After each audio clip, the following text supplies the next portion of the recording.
Hey, what's going on, everybody? Here, welcome to an American Truck Sim video, MFTG Full Tilt Gaming. Thanks for joining us today. Hope you guys are doing well. Today is day one of our 1.36 open beta, so I hope you guys are ready for this. We've got lots of information coming at you exactly of what's in this beta, what to expect going forward into this 3.6 update, but as well, if you're moving from 1.35 or you're thinking about moving into open beta, maybe you've never done it, but like, hey, this might actually be really good and this might solve some issues or fix some issues that I have been having. Will this help? Well, stay tuned. We're going to take a look at all of those in a nice little package here for 1.36 open beta day one. We'll see you in a bit.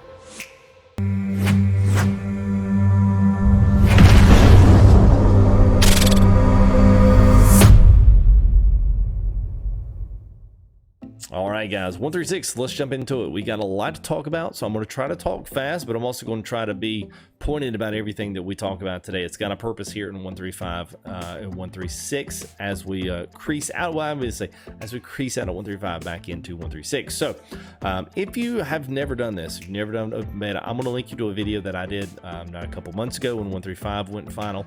That kind of teaches you exactly how to do it through Steam. It's a very simple process, and it's the exact same. Just take the 1.35 and pretend it says 1.36. Aside from that, here's the biggest one. Make sure that you read the blog, or you can listen to this video. Make sure you download you an extra profile, and I'm going to link that video as well, because if you do this now on your profile now, especially we've got an event going on, the Pink My Truck.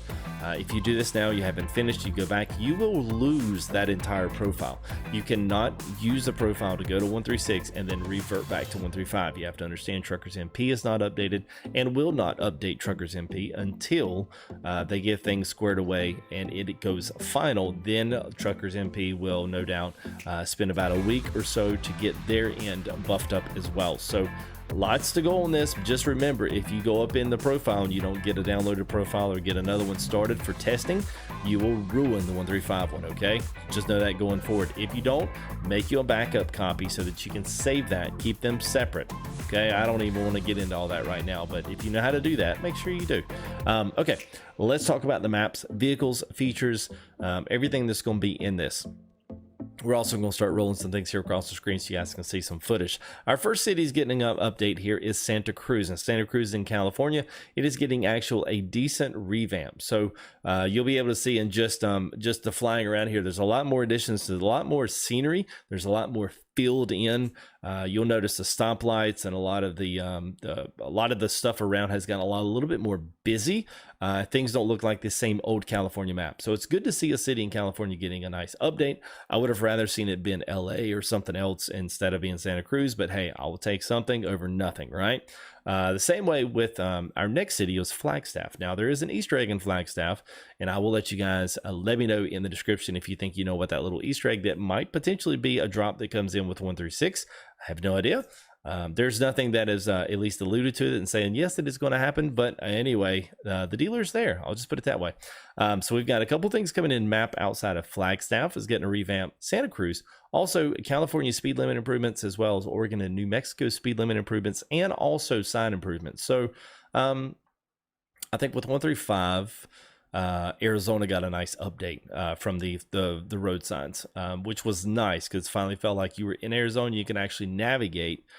If you knew exactly kind of where you were going and what the map was, if you wrote your roads down, you could follow yourself there. It used to be, yeah, you couldn't do that. You had to follow the GPS and listen to everything they said because there wasn't no way to do it. Now, we're going to have Arizona's going to be updated. New Mexico is going to get some love, and also Oregon is going to get some love. So it's also pretty much safe to assume in talking about maps that Utah is going to come out after 1.36 goes live. So typically what SES does is they start out with with 1.34, it was New Mexico. And then once 1.34 went live, about 2 weeks or 3 weeks later, after they got all the kinks worked out, they went in and did the other. So now they're going to bounce over 1.35. They did the same thing with Washington.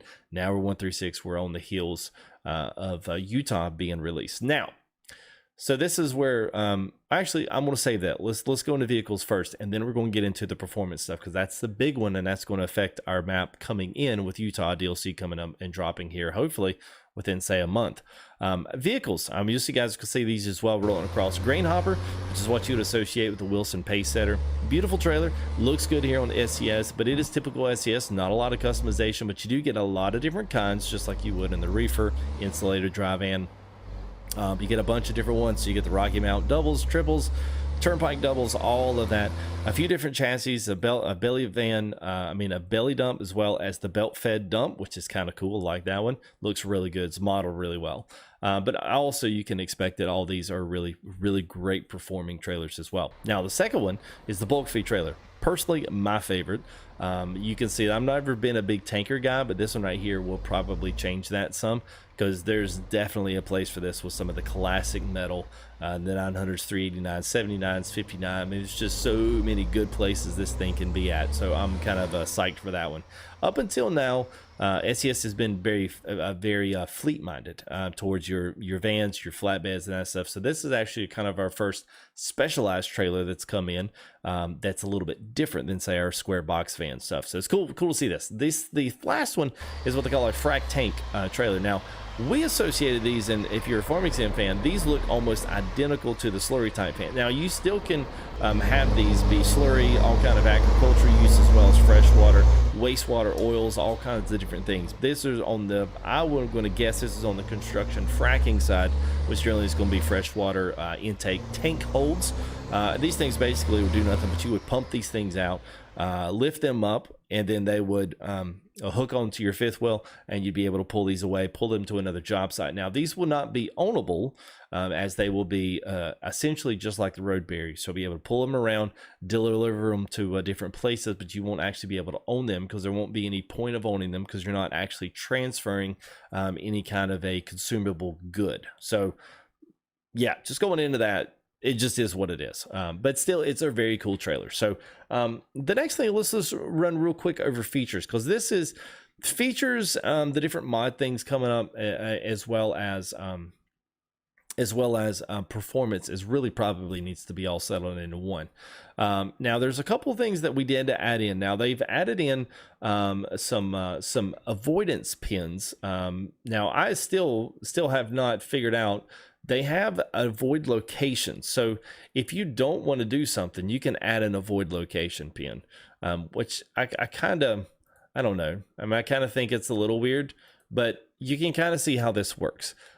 If you decide to avoid this section of 40, I don't exactly know why you would, but if you don't want to do that, then you can put an avoidance pin that you basically will never, ever go through there, at least as long as it is. So if you don't want to actually have to go through Holbrook, just put a pin in it, and then so it's going to take you out of Holbrook. Now, I don't really know the liable use to using that if you can't see where your detours on the road are. But I guess if you don't want to take, like, I don't know, let's say you don't want to take the 191 ever through Clifton, well, you would just put a thing there, and then we'll just pull this up. And if you didn't, then it's going to route you all the way around to not have to go right through Clifton. So that's kind of how it works. It's basically like don't want to travel on this road. I can think of a couple roads that are like that, but not necessarily. And when you do reset, it resets all the ones, including the ones you didn't want to go down to, which I find a little annoying, but yeah, it is what it is. Okay.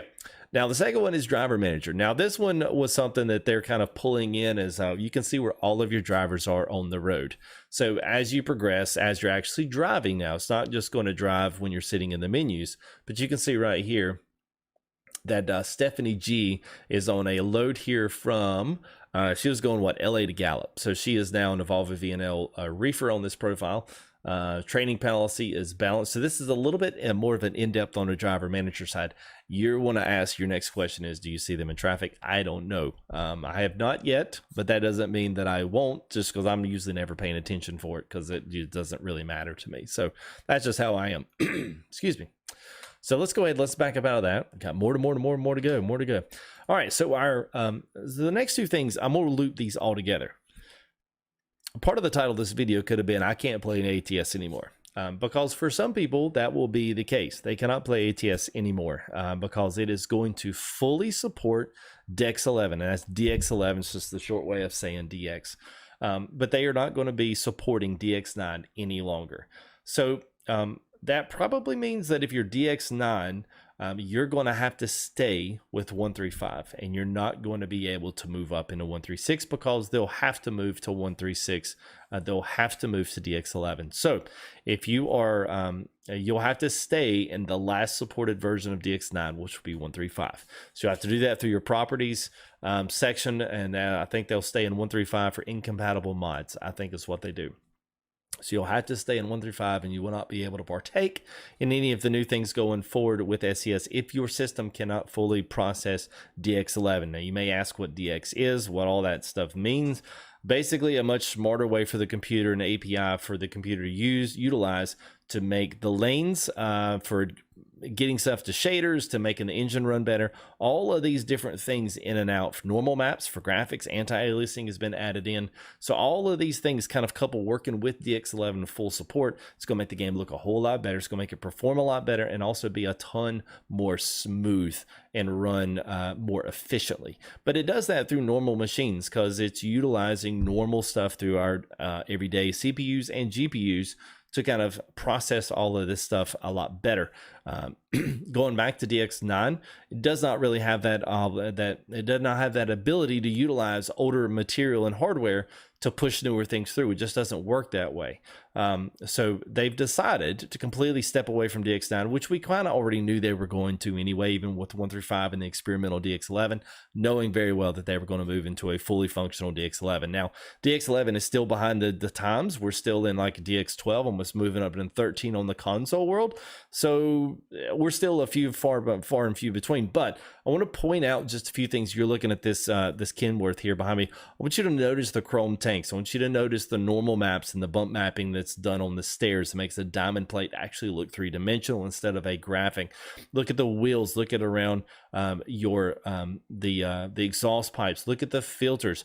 All of the chrome textures on here look absolutely gorgeous. They look like they are saturated in chromeness. It is beautiful. I don't normally say this because you guys know I'm one of the worst critics about SCS and how they've done ATS, how much better ETS looks in a lot of cases. But this right here is exciting to see because that means that there's going to be some really good stuff. And as you've seen me driving around, it looks absolutely phenomenal inside the world. The colors look better. The skies look better. The weather looks better. Everything has a certain depth and a certain crispness to it. The only thing that are not on this one, I did load in some wheel and tire mods. But this is the default W900, and this truck looks absolutely gorgeous. So DX9, full support's coming in. We went through the drivers visible on the manager map, the avoid pins on GPS, and there was some of them. Anyway, that was one other thing. But anyway, let's look at anti-aliasing.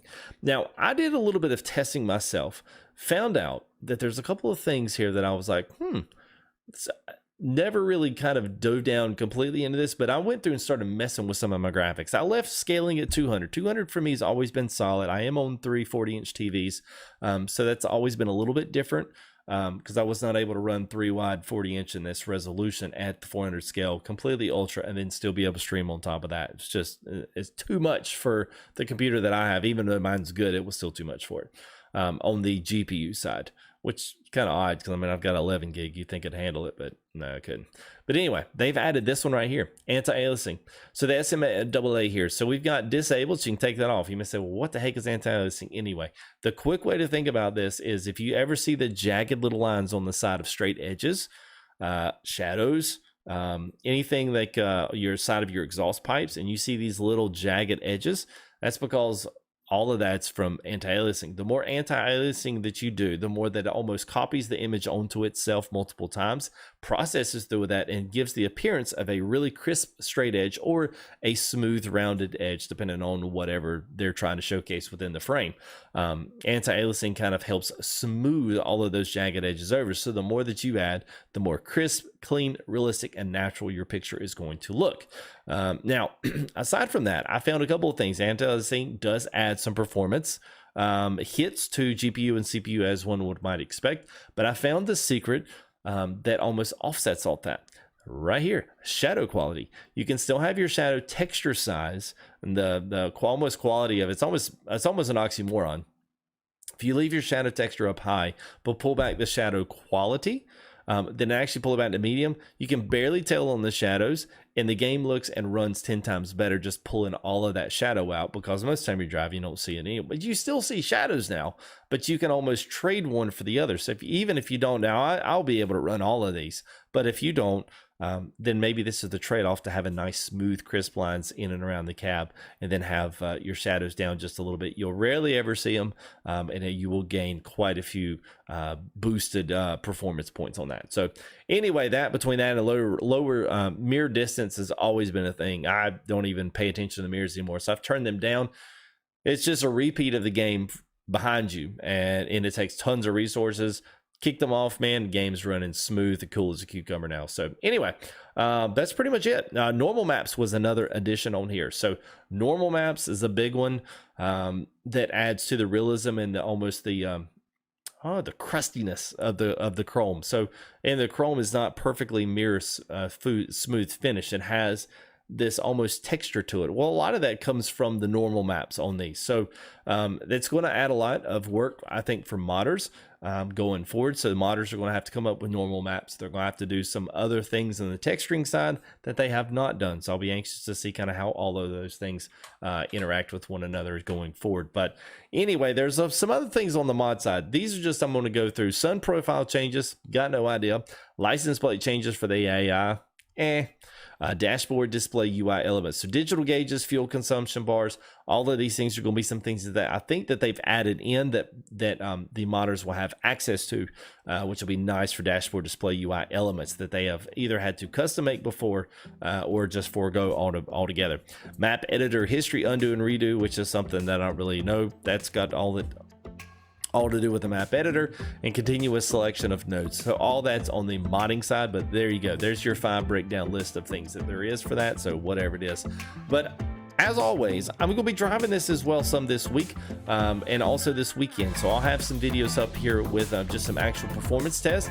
I'll look through 136 and maybe even do a comparison. Just do the same route, same truck.